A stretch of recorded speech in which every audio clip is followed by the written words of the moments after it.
જય શ્રી કૃષ્ણ મિત્રો. તો આજે આપણે બનાવીશું બહાર મળે તેવી જ લચકા ભેળ. તો ચાલો પછી ભેળ બનાવવાની રીત સ્ટાર્ટ કરીએ.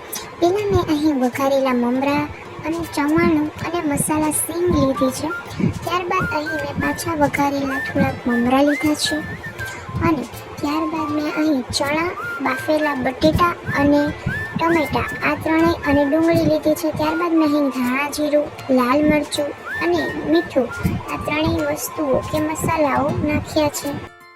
ત્યારબાદ મેં અહીં લસણની ચટણી અને તેની જોડે ગોળ આમળીની યા ફિર ખજૂર આમલીની તમારી પાસે જે અવેલેબલ હોય એ ચટણી લીધી છે. જો તમારી પાસે ખાટી ચટણી નથી તો તમે અહીં કેચઅપ છે એના થોડુંક પાણી નાખી અને પતલો કરીને એનો પણ યુઝ કરી શકો છો.